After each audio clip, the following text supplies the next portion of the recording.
Dentro de este seminario de los sábados que llaman Maravillados, vamos a mirar un tema bien especial y motivo mucho a las personas a que en la evaluación de sus vidas, si es que la hacen, estén mirando los aspectos que yo puedo tomar para que mi vida tenga una guía, tenga un sentido. De por sí, Romanos 8:14 dice que los verdaderos hijos de Dios son guiados por el Espíritu Santo. ¿Y cómo Él los guía? A través de principios y valores. Y precisamente la libertad que Dios nos da a través de Jesús implica que nosotros tenemos la capacidad de elegir. ¿Qué tanto disfrutamos el elegir? Y ese elegir eh, precisamente nos lleva a tener esa manera de comprender si hago buenas o malas elecciones. No hay intermedias. O son buenas o son malas. Y la elección eh, está afectada de una manera bien importante es por nuestros estados emocionales. Sin embargo, hoy en día abundan los seminarios, los cursos, las conferencias motivacionales. Hace poco me invitaban a una empresa y me decían, por favor, yo quiero que los motive y queremos ver la gente motivada. Pero yo me preguntaba, ¿es correcto vivir la vida por los estados motivacionales o por los estados correctos? De manera que vamos a compartir este material de hoy y disfrutarlo de la mejor manera.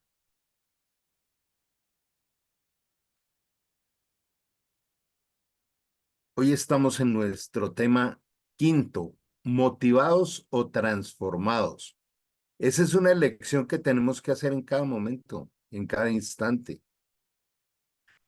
Y recordemos que nuestro vocabulario se basa mucho en esto. No tengo ganas, no me gusta, no me parece, más adelante. Entonces siempre estamos allí como hablando desde la perspectiva emocional. Vamos a ver el primer evento motivacional que ocurrió en la historia de la humanidad.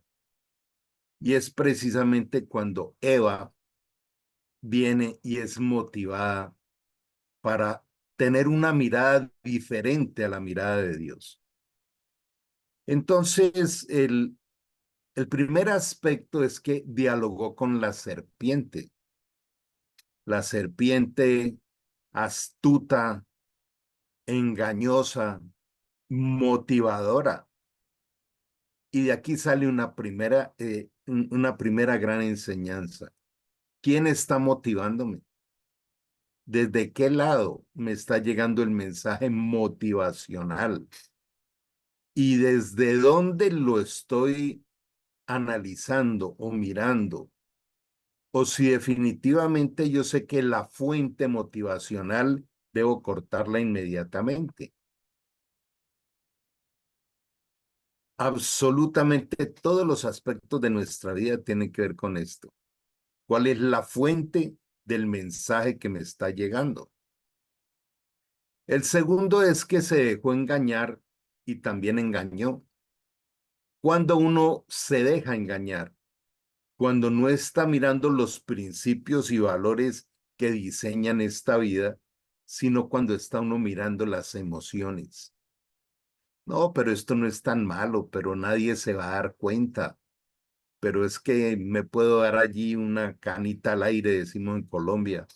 Eh, entonces, o sencillamente le silenciamos la voz a la conciencia y resistimos la obra del Espíritu Santo. La Escritura dice eso, no resistas al Espíritu, no lo contristes. Quiso ser como Dios, El otro gran veneno que entró a la humanidad fue la soberbia, la autosuficiencia, la independencia. Uno de las características precisamente de una persona espiritual es que depende 100% de Dios. La independencia es un veneno. Juan 15:5 dice, separados de mí nada podéis hacer. Y por allí se viene toda una línea de versículos paralelos como Isaías 55, tus pensamientos no son mis pensamientos, tus caminos no son mis caminos. Y Jesús dijo, yo soy el camino, entonces ¿cómo le vamos a armar otro camino? Se deleitó imaginando lo prohibido. Dice que vio que el consumir la fruta del árbol de la ciencia del bien y del mal era codiciable a sus ojos. Entonces también entró la codicia, otra característica del engaño, pero es motivacional. La persona que está codiciando algo tiene sus emociones a full. Es que yo quiero eso, yo deseo eso. Y entre más la mira y más la codicia, pues más aumenta la intencionalidad de ir. Eh, Cuando debía mm, permanecer alejado de ese árbol, de la ciencia del bien y del mal, era porque solo conocían el bien. Por eso Dios les dijo, quédense solo caminando en el bien, en la perfección del paraíso. Pero no. Lo otro es que finalmente cayó. Eh, Se hizo obra el pecado. Como dice en Santiago 1, fue engendrado el pecado. Pero también hizo caer a Adán. Y esto sí que es frecuente. Hay una tendencia también dentro de esta contaminación de la naturaleza carnal a llevar a otros a esos estados. Por ejemplo, la persona que vive en infidelidad, que vive adulterando, en fin, la tendencia es llevarse a los otros a eso. No, ahí te tengo unas amiguitas, camine, ¿no? O no te vayas todavía, tómese el otro. Entonces siempre está como queriendo compartir el pecado para no sentirse tan culpable. No solo soy yo el que hago eso. Y por último se escondió. Siempre la persona que practica y vive por fuera del parámetro de Dios quiere mantenerse alejado. Por ahí hay un versículo que dice que el que ama las tinieblas rechaza la luz, no quiere venir a la revelación de la palabra. Vamos a mirar ejemplos clásicos de vivir motivacionalmente. El primero fue Sansón.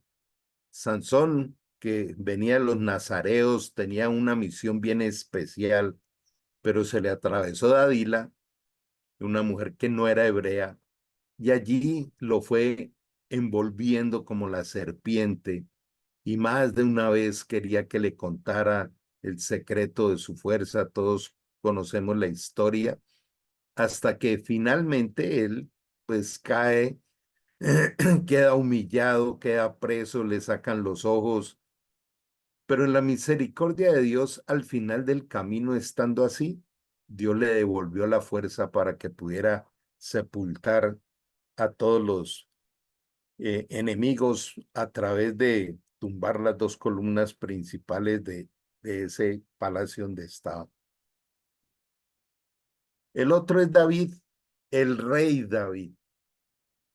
Cuando motivacionalmente dice, no, es que yo ya tengo todo el reino, esos ejércitos, la fama, y eso de ir a la guerra, yo mando a mis soldados y mando allí a los líderes militares, se quedó haciendo pereza.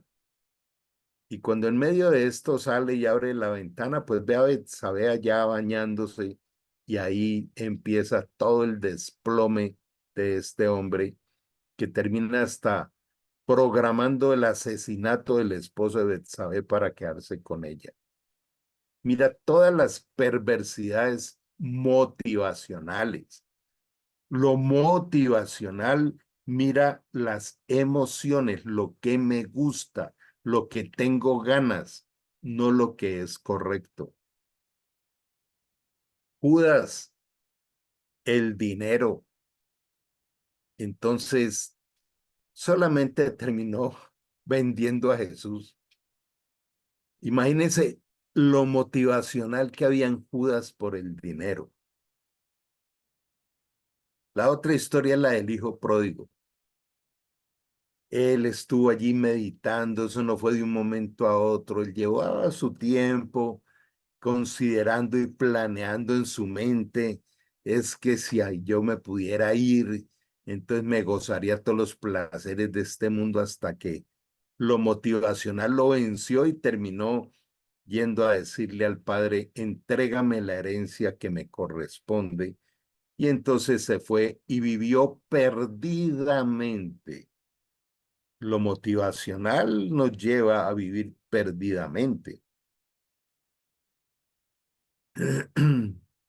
Pedro, el miedo, el miedo a sufrir, también es un estado motivacional. Terminó negando a Jesús y de qué manera.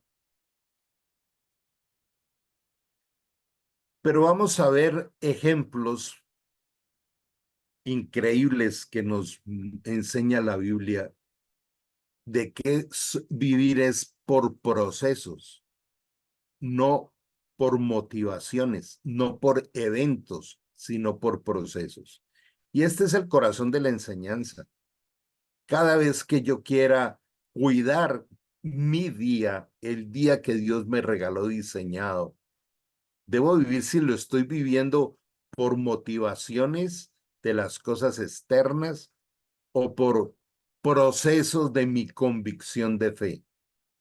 Los procesos son claros, son firmes. Las motivaciones van y vienen. Entonces, José, sabemos que pasó por muchas pruebas, los hermanos lo quisieron matar, lo tiraron en un foso, luego fue vendido a unos comerciantes, termina en la casa de Potifar, allí es tentado por la esposa de este, pero finalmente José, cada vez que le aparecían cantidades de momentos, por ejemplo, una de las motivaciones podría ser vengarse de sus hermanos, pero él era un hombre de compromiso con Dios, de compromiso con los principios y valores. Entonces, desde el principio, José entendió la importancia de tener la responsabilidad de las tareas designadas por su padre. Él trabajaba con alegría y se esforzaba para que todo le saliera lo mejor posible. Vivía proceso. Los procesos requieren compromiso. Entonces, ¿cuáles son mis compromisos de fe por aquello que digo que creo? Dice la escritura, este pueblo de labios me honra, pero su corazón está lejos de mí. Cuando uno realmente quiere vivir el proceso al que Dios nos invita, entonces vivimos mirando con cuidado cómo andan esas emociones para que no me hagan salir del camino. La segunda característica de José fue la fidelidad. Se mantuvo fiel a Dios aunque fue cuestionado y también de alguna manera desafiado por los egipcios. En la cárcel no abandonó sus creencias en ningún momento, ni siquiera a cambio de la libertad. Nunca se dejó comprar, nunca negoció los principios y valores. Característica de un proceso es los no negociables. Yo te motivaría a que los revises. a que los estemos nutriendo. ¿Cuáles son mis no negociables? Y aún la misma escritura dice, el que quiera estar firme, mire que no caiga, porque todo el tiempo estamos siendo tentados en este mundo perverso, en esta generación perversa y corrupta que lo profetizaba el apóstol Pablo que íbamos a vivir. La lealtad, después de haber sido comprado por Potifar, José decidió serle fiel a su señor. Esta actitud garantizó el acercamiento entre ellos y el desarrollo de José, que aprendió la escritura egipcia y logró un trabajo noble en la casa de Potifar. No se dejó seducir. Compromiso, fidelidad, lealtad, integridad. En todos los momentos, José actuó de forma justa, respetando los códigos de ética y a sus propias creencias. Él no necesitó pasar por encima de nadie para prosperar. José tenía bien claro que si él era fiel al proceso y a los principios y valores, iba a cosechar lo que Dios promete. Determinación. José usó la razón y la fe para reunir las fuerzas necesarias para superar las dificultades que tuvo que enfrentar desde que fue vendido como esclavo. Con coraje y perseverancia él logró demostrar su carácter a los egipcios y poco a poco fue conquistando espacio. Entonces, ¿cómo están estos pilares de los procesos? ¿Qué tan comprometidos estamos con los principios y valores y la voluntad de Dios? La fidelidad, la lealtad, la integridad y la determinación del camino. Esto nos lleva también a comprender que en la vida debemos separar lo externo de lo interno. ¿Qué tanto de lo externo sigue manipulando mis emociones? ¿Qué tanto? ¿Qué tanto de lo que ocurre afuera, de lo que pasa afuera? Moisés decidió no disfrutar los placeres temporales del pecado, llamándose el hijo de la hija del faraón, y al contrario decidió sufrir junto al pueblo de Dios. Prefirió sufrir por el Mesías que tener todos los tesoros de Egipto, porque estaba esperando la recompensa de Dios. ¿Qué sacamos de aquí? Otra gran enseñanza. Yo debo separar lo temporal de lo eterno. Esto que me está motivando, ¿es de la temporalidad o es de la eternidad? Recordemos cómo en Colosenses 1, 13 y 14 dice que Dios nos sacó del poder de las tinieblas, nos ha trasladado al reino de su amado Hijo y por su sangre hemos sido redimidos de pecados. Nosotros ahora vivimos en el reino. ¿Cuál fue la primera enseñanza de Jesús cuando empezó su ministerio? Arrepiéntanse porque el reino de los cielos les ha llegado, se los he traído. O sea, un verdadero hijo de Dios vive por lo eterno y no por lo temporal. Vive por el proceso y no por eventos motivacionales. ¿Cómo sería nuestra vida si nosotros diariamente separamos los eventos del proceso? Evento, llevar los niños al colegio. Evento, ver una película, ver un partido de fútbol, hablar con un vecino. Son eventos y yo no estoy diciendo que los eventos haya que desecharlos, sino que no se pueden convertir en nuestra prioridad. Y peor si son eventos que nos llevan a la tentación y al pecado. El proceso depende de mi relación con Dios. En algún momento hablábamos de los secretos del lugar secreto. O sea, el proceso va descubriendo, se va evidenciando, se va siendo revelado en mis tiempos con Dios. Ahí Él me va mostrando el proceso, el pan nuestro de cada día. Como dice en Eclesiastés 3, no le es dado al hombre que conozca todas las cosas de principio a fin.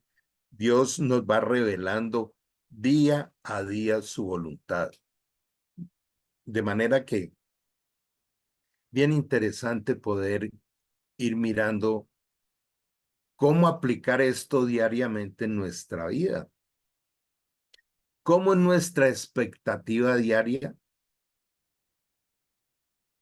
Una de las principales características del hombre de hoy es vivir por eventos y no por procesos. ¿Y por qué es que nos enfocamos tanto en los eventos? Pues porque son motivacionales, no son transformacionales. Entonces aquí viene el corazón de la enseñanza de hoy. Esto que estoy viviendo, ¿qué tipo de transformación me produce en mi interior? ¿O sencillamente es una motivación? Viene el famosísimo cantante de no sé dónde a un estadio, a cualquier ciudad, y hay personas que viajan kilómetros y kilómetros y duermen 2 días allá alrededor del estadio para poder conseguir la entrada, hasta con plata prestada, debiendo un poco de plata, pero es su motivación de su ídolo. De ahí viene la palabra idolatría. Las personas adictas al juego, las personas. Entonces, hoy, si de verdad venimos con un corazón dispuesto a que Dios nos hable, ¿cómo es mi vida? ¿Es motivacional o es transformacional? Este es un indicador que debo estarlo mirando todo el tiempo, todo el tiempo. Miremos algo que es muy sutil. Viene alguien y nos empieza a hablar mal del gobierno y se nos despierta allí el, la fibra del chisme y de meternos en la cuenta, y entonces nos unimos y empezamos a despotricar y a todo esto. Cuando la Biblia lo que dice es, ora por los gobernantes, ora por ellos. A eso es que nos obliga Romanos 13. Dice que todas las autoridades han sido puestas por Dios. Entonces, que el que se va en contra de la autoridad, en contra de Dios, se va. Alguien me decía entonces, todos estos países que tienen dictadores, Dios los puso, claro, en la Biblia lo vemos, como estaba Nabucodonosor, Artajerjes y muchos otros, porque era lo que el pueblo necesitaba en ese momento. O sea, son disciplinas que también llegan. Eh, Hace poco mm, alguien cometió todo un atropello contra una familia muy fuerte, y claro, esa sed de venganza de una familia creyente, y yo le decía, mira que Dios nos pide amar a los enemigos. Entonces son desafíos que no son humanos, son desafíos del proceso de sacarnos de ser uno más del montón, pero esos desafíos se pueden cumplir es con la capacidad que nos da el Espíritu Santo para poderlo hacer. De manera que cuando en Colosenses dice que la palabra de Dios abunde en nuestra mente, es para que abunden los principios y valores con los que estoy calificando cada decisión, cada elección. ¿Desde dónde elegimos? ¿Desde lo motivacional o desde el proceso transformador de su palabra? Los eventos son motivadores, estimulantes, pero lo que realmente necesitamos es ser transformados en nuevas criaturas, en nuevas creaciones.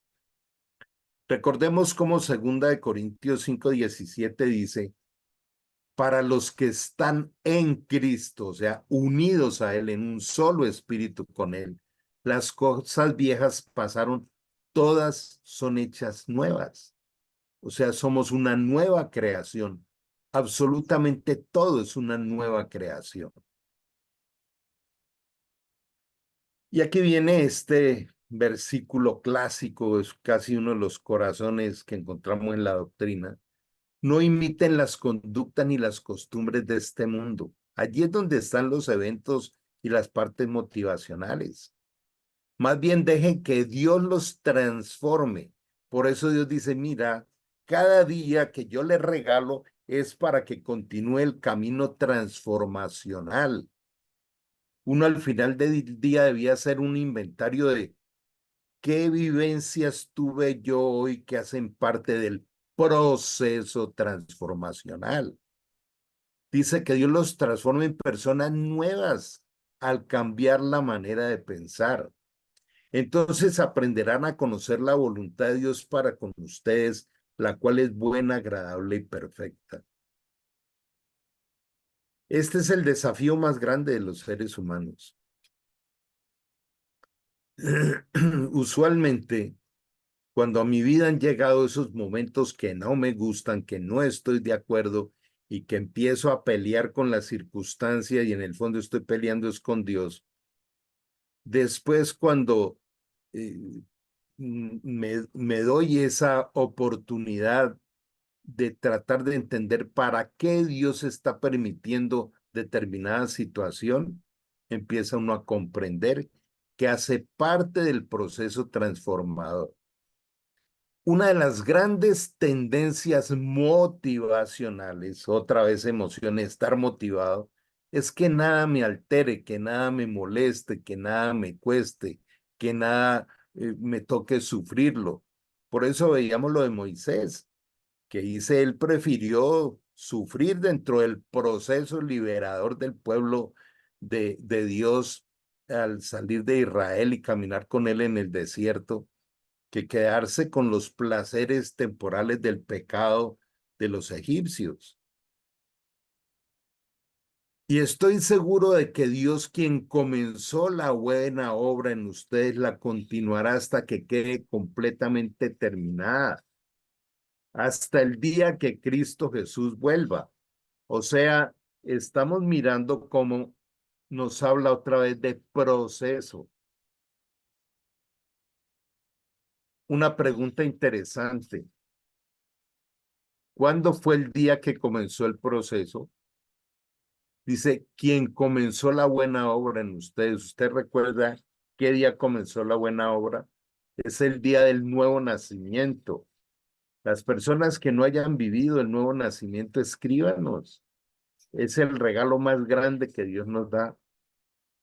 Esa experiencia del nuevo nacimiento la viví el 28 de enero del año 2000. Ya casi cumplo 24 años de esa experiencia increíble. ¿Usted recuerda la fecha? Si no la recuerda, es bueno revisar si realmente está viviendo un proceso en las manos del alfarero de almas, en las manos del Señor. De manera que podemos aplicar esto todos los días, diariamente, pero para ello necesitamos estar conscientes y determinados a hacerlo en cada momento. Por ejemplo, hablando un poco de mi profesión, ¿qué pasa si a mí me llega una persona que no tiene los recursos para operarse? Entonces, no, si no tiene dinero no lo opero, ¿no? Vaya a ver, por ahí si se consigue un cisbenos y de pronto por allá y- entonces, ¿yo desde dónde estoy actuando? Y es como muy normal, ¿no? Decir, no, pues yo no tengo la culpa si usted no tiene servicio de salud. Y esa es la única acción que tengo. O yo puedo tener esa parte de decir, voy a gestionar, esto me da la oportunidad de poder servir, de poder ir un poco más allá eh, de, de, de ese parámetro facilista. ¿Qué tanto nosotros nos motivamos con las oportunidades de servicio? Nosotros estamos llamados a servir. El próximo martes, miércoles y jueves, 7 de la noche, hora Colombia, vamos a tener 3 días de ayuno. Les invito, allí voy a estar compartiendo en los grupos los links de, de ingreso, recordando que en Mateo 6 dice, y cuando ayunes, o sea, Dios cuenta con que sus verdaderos hijos ayunan. El ayuno es una decisión, una determinación de dedicar mayor tiempo a la oración en vez de comer. Por ejemplo, una persona puede decir, no voy a almorzar, sino que ese tiempo voy a dedicarlo a orar, a buscar la palabra, a buscar al Señor. Hay ayunos totales que son por muy corto tiempo. Hay ayunos que son con agua solamente. O hay ayunos que pueden ser como el ayuno de Daniel, que es con verduras eh, o frutas solamente. Y ese es como el ayuno clásico, pero utilizando en multiplicar los tiempos de oración, los tiempos de búsqueda del Señor, de leer la palabra de Dios, la revelación del Espíritu Santo en su palabra para nosotros se aumenta en los tiempos de ayuno. Ahora, Isaías 58 habla del verdadero ayuno, del ayuno que yo amo, dice el Señor. Y habla es de ayudar a la viuda, ayudar al pobre, ayudar al preso, al que está en desgracia, al que está caído, dedicar tiempo para eso. Cuando habla de ayudar a los presos, no solamente es la responsabilidad de visitar las cárceles. En alguna época, ya hace muchos años, teníamos programas de visita a las cárceles y se encontraba uno con unos dramas increíbles que al hablarles de Dios y de la esperanza, que Dios los sacaría de allí, se iluminaba el rostro de estas personas y había muchos testimonios de cosas que ocurrían. De manera que esto también nos lleva a romper y a quebrar el egocentrismo de estar pensando en nosotros a toda hora, en todo momento. Entonces, para estos 3 días de ayuno, podemos combinar los dos aspectos. ¿Qué tipo de servicio social voy a hacer? ¿A quién voy a ayudar? ¿En qué necesitado voy a, a invertir algo de tiempo? ¿Y cómo incrementar los tiempos de oración durante esas decisiones? Esos 3 espacios de martes, miércoles y jueves, 7 de la noche, vamos a dar unas enseñanzas allí. La del día martes me toca a mí, la del miércoles y jueves van a estar otros líderes, dentro de ellos Roosevelt Gutiérrez, que ha sido mi líder, mi formador durante todos estos 24 años. Entonces, qué bueno poder compartir este tiempo con ustedes.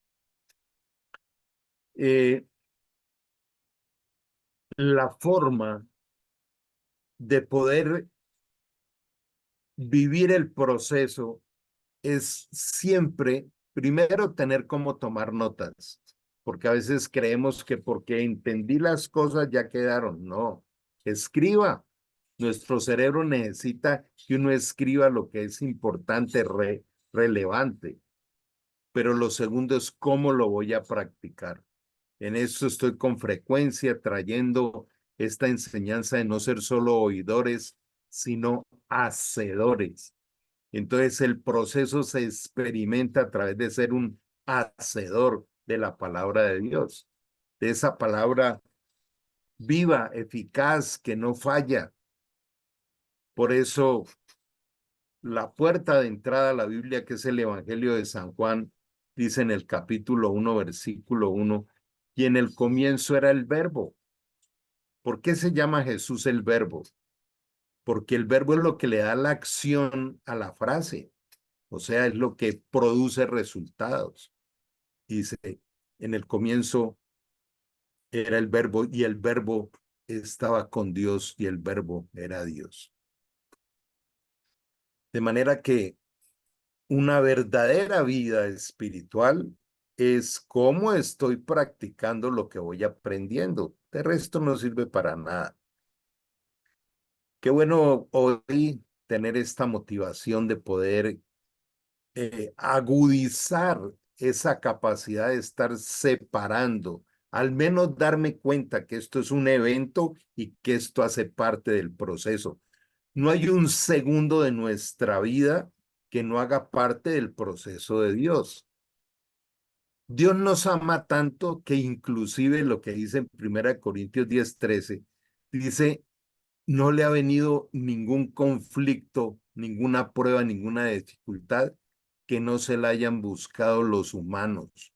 Ustedes son los que arman los problemas. Dice, pero Dios los dejará allí hasta que puedan resistirlo, es decir, hasta que aprendan, hasta que puedan vivirlo. Pero conjuntamente con la prueba, les daré una salida para que puedan pasarla. O sea, aún Dios en ese amor tan grande que tiene por nosotros, utiliza los eventos motivadores para enseñarnos también. En esta parte final quisiera mencionar algo que hoy en día es muy frecuente y es la parte económica. Hay personas que viven reendeudadas y entonces en sus oraciones buscan mucho pedirle dinero a Dios. Y lo que se requiere es sabiduría administrativa. Cuando uno no cambia los procesos de administración, siempre terminará en lo mismo. Nunca haciendo lo mismo esperes nada diferente. Entonces, es más importante la sabiduría del proceso que estarle pidiendo a Dios el dinero que es transitorio. Lo que dice en Lucas 12, ¿acaso la vida no es más que la comida, que el beber y el vestir? Mira los pájaros que no siembran ni cosechan y yo los mantengo, ¿acaso no valen ustedes más que un pajarito? De manera que, bueno, creo que este es un tema bien lindo de llevarlo a la práctica, que a partir de hoy podamos separar los eventos de los procesos, los estados motivacionales de las decisiones de lo que es necesario. Me gusta con frecuencia traer esto. Jesús nunca decía si le gusta, si le parece, si le motiva. Jesús siempre dijo, te es necesario. Entonces, buscar los necesarios que Dios me habla en su palabra son los que realmente me llevan a otro nivel. Por eso, disfrutemos de los necesarios. Los necesarios usualmente traen sus momentos complicados. Pero el Señor nos advirtió, cuando pases por el fuego no te quemarás, cuando pases por el agua no te ahogarás. Por eso también el Señor dice, te es necesario que vengan pruebas. Nos advirtió, en este mundo tendrán sufrimientos, hay cosas que cuestan mucho, pero hacen parte del proceso, hacen parte de esa manera. En estos minutos que quedan, quiero compartirles la primera enseñanza que yo di, creo que fue como en febrero del año 2000. Estamos hablando casi 24 años. Daba mi primera enseñanza y esa enseñanza se llamaba la herrería. Y yo les invito a que se imaginen la herrería, ¿cierto? Hay un herrero, hay fuego, hay agua, hay un yunque, hay martillo, pero también hay un rincón de hierros viejos, retorcidos, que alguna vez fueron útiles. Entonces me imaginaba unas tijeras, ¿no? Despuntadas, oxidadas, sin filo, desarmadas.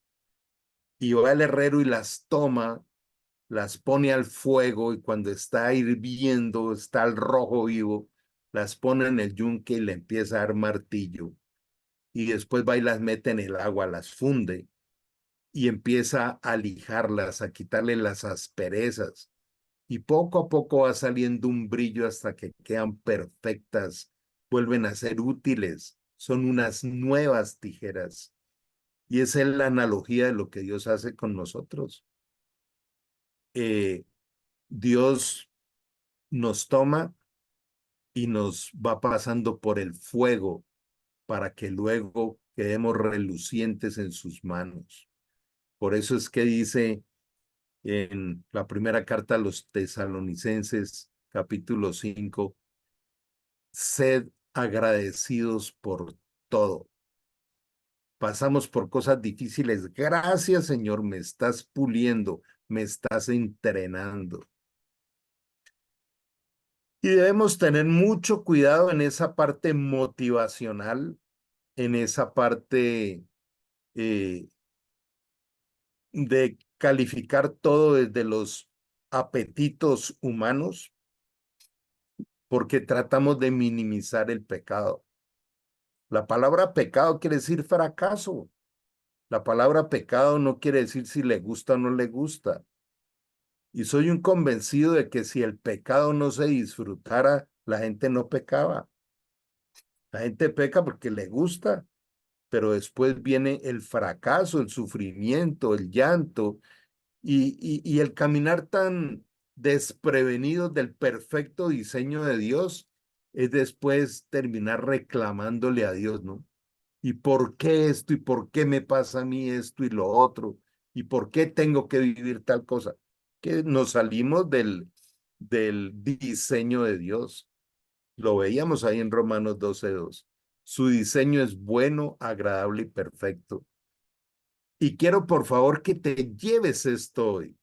Cuando abre los ojos cada mañana, hay un día perfecto esperándonos, si lo camino con él. Y aun cuando nos toca pasar por cosas difíciles, son necesarias. Y después vamos a dar gracias de haber pasado por cosas difíciles. Bástale a cada día su propio afán, su propio estrés. Pero Dios nos permite, aún esos procesos difíciles, terminar luego con gozo y con alegría. De manera que vamos a motivarnos a llevar a la práctica esto. Bueno, ahora en febrero se vienen otros eventos, también un seminario, ahí les estaré anunciando que podamos disfrutar de toda esta parte. Quiero motivarte a que oremos. Orar es hablar con Dios y mostrarle nuestra realidad. De manera que hoy te damos gracias, Dios mío, por traernos a revisar estos procesos de caminar de tu mano bajo lo que nos quieras mostrar cada día. Ayúdanos a aprender a orar de la manera adecuada. Ayúdanos a entender, Dios, que no se trata de torcer, trata de torcerte el brazo para que haga lo que a nosotros se nos antoja. Qué bueno hoy con toda sinceridad decirte, Señor, hágase tu voluntad y no la mía. Reconozco que tu voluntad es buena, agradable y perfecta. Ayúdame a vivir, Señor, los momentos difíciles, pero como parte de esa formación que se requiere en mi interior y en mi alma. A sincerarme contigo y decirte, Señor, sí, la he embarrado, he pecado. Ayúdame, no quiero más esta vida para mí. Hoy queremos pedirte que tu Santo Espíritu escriba en nuestra mente y grabe en nuestro corazón esta enseñanza de poder vivir por procesos y no por eventos motivadores. Ayúdanos, Señor, a llamar las cosas como tú las llamas, a llamar pecado como tú lo llamas pecado, a llamar, Señor, añadiduras a lo que son añadiduras y a llamar bendiciones a lo que tú llamas bendiciones. Hoy te pido, Señor, una intervención especial en la vida de cada personita de todo este grupo, de sus familias, de su salud, de su trabajo, de sus necesidades. Hoy te pedimos esa bendición donde cada uno en algún momento pueda testificar de que tú eres ese Dios vivo de amor, de misericordia, de restauración y de llevarnos por el camino para el cual viniste a este mundo. Recuérdanos que tú eres el camino, la verdad y la vida. Tú nos dices bien claro en Juan 14:6 que nadie viene al Padre si no es por ti. Ayúdanos, Señor, a no buscar otros caminos. Ayúdanos, Señor, a no darle gracias al universo o a la energía, como si ellos fueran dioses. El único Dios eres tú, nuestro Dios verdadero y Padre, nuestro Señor Jesucristo y dador del Espíritu Santo. Hoy quedamos en tu presencia, te entregamos nuestra realidad y te damos gracias por tu palabra transformadora.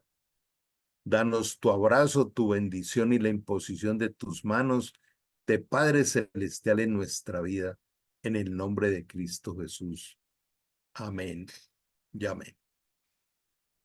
Recuerden que en YouTube, si buscan Restauración Ágape Internacional RAI, están todas estas enseñanzas, de manera que las pueden volver a mirar, volver a repasar. Un abrazo grande, Dios les bendiga a todos y seguimos encontrándonos ahí en los diferentes espacios. Chao, chao.